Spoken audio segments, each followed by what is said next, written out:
everyone, it's Michael, and I am so excited to be doing a new repot video. It's been a long time since I did a repot video, and the reason for that is, well, there's really two reasons. The first being I've gotten a lot more proficient with self-control, so I'm not compulsively buying new orchids, and that's a big step forward for me. And the second reason is I have a lot represented in my collection already. So when I go and buy new orchids, I'm not necessarily looking for a different color of something I already have or a different fragrance of something I already have. My objective when I purchase orchids is to be as well versed with different types of orchids as possible. So I'm always looking for something that I don't already have. And I've got tons of oncidiums. I've got tons of cattleyas. Well, not tons, but a significant enough amount to know how to grow them. I have tons of phalaenopsis, obviously. So when I go shopping for orchids, I'm really looking for something different. And now when I go to garden centers or to nurseries, there's a lot of what I already have. So you can imagine my delight today. I stopped into Tagawa Garden Center, which I absolutely adore, and they were having a Fantasy Orchids orchid show. And in the corner by its lonesome was this gorgeous creature. And this is going to be number 45 in my collection.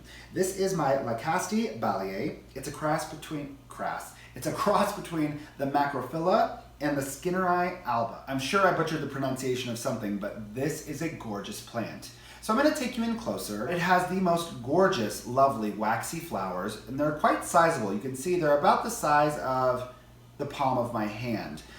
It is this beautiful soft pink partnered with some lovely yellows. And when I take you in on the pseudobulbs, you can see the pseudobulbs are interesting. They are slightly shriveled, but that's really common for the older growths. The newer growths will be more plump, but also can maintain a wrinkle. My understanding of these orchids is that they grow very, very similar to catasetums. They're just less sensitive to rot. And again, I'm completely new to this, so don't quote me on any of this. But I believe that they are less sensitive to rot than catasetums, especially during dormancy, because they do require a bit of a dormancy. So they are semi-deciduous, that's why it doesn't have any leaves, but they do grow these gorgeous big leaves. So without further lead-in, I'll take you down and we'll talk through it. All right, my friends, here we are, and I'm just gonna start with a word of caution. I almost just cut my finger open on one of these bad boys right here. So where the pseudobulb meets the leaf, once they've dropped off, this is actually incredibly, incredibly sharp, which was an unfortunate discovery, but I'm glad I discovered it early in this process. No blood was drawn, so I'm just fine. But when you're dealing with these plants, I would encourage you to be careful. So what I would ordinarily do in this situation is I would soak the plant first to allow it to loosen all of the bark, all of the old medium from the plant. I feel, since this is coming from Fantasy Orchids and I never quite have that issue where things are just super compacted, super stuck, I am just going to dump it out and see what I find. So let's go ahead and do that.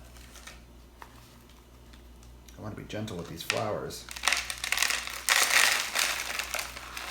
All right, you guys. So I got a lot of the potting medium out of the root system, and I'm going to take you in closer.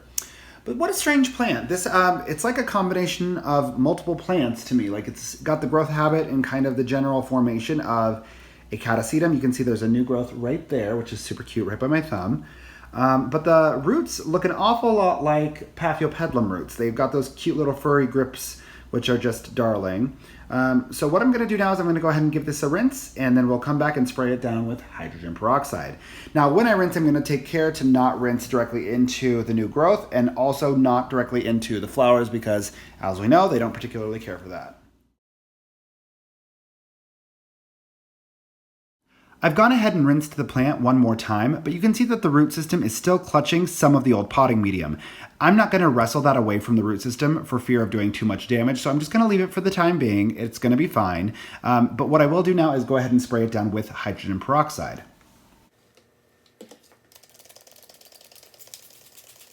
All right. And you guys can hear, or I don't know if you can, but it's crackling and popping quite a bit. So I'm going to give it 10 minutes on the timer and then we'll come back and get it potted up. Okay, Google, set a timer for 10 minutes. Sure, 10 minutes, and we're starting now. Now it's time to get the orchid repotted. I've already gone ahead and pre-filled my semi-hydroponic container with leca. I've done it all the way up to the drainage holes to ensure that the root system doesn't sit in water, but it just hovers just above the reservoir. So now let's place it and fill around it. Oh, I want to be gentle. So cute. I'm going to place the older bulbs towards the back so the new bulbs have space to grow in.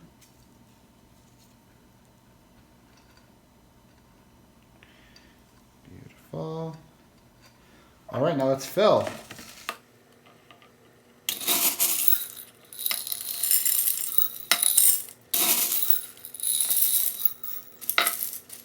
I've taken care to ensure that I'm not burying the pseudobulbs, but they're hovering just above where the leca ends to ensure that they're not getting overly moist or that they don't rot out. So that is pretty much that. I'm going to do a couple last steps and we'll call it a day. As is usual with my repots, I'm going to take this tiny fan and create a steady source of airflow to ensure that if I have gotten any water in the new growth, if I've gotten any water in the buds or in the flower spikes, that it goes ahead and dries that out. So I'm going to turn that on in just a moment, but the last thing I'm going to do is I'm going to go ahead and fill the water reservoir with plain distilled water. Again, the reasoning for this is we've just stripped the root system of any mutually beneficial bacteria. The roots are not currently equipped to process nutrient solution. You want to give them at least, in my experience, at least a week to kind of heal and recover from what's just happened. Otherwise, you run the risk of burning the roots and really causing an accelerated decline of the flowers themselves. So I'm going to turn on the fan and call this a day.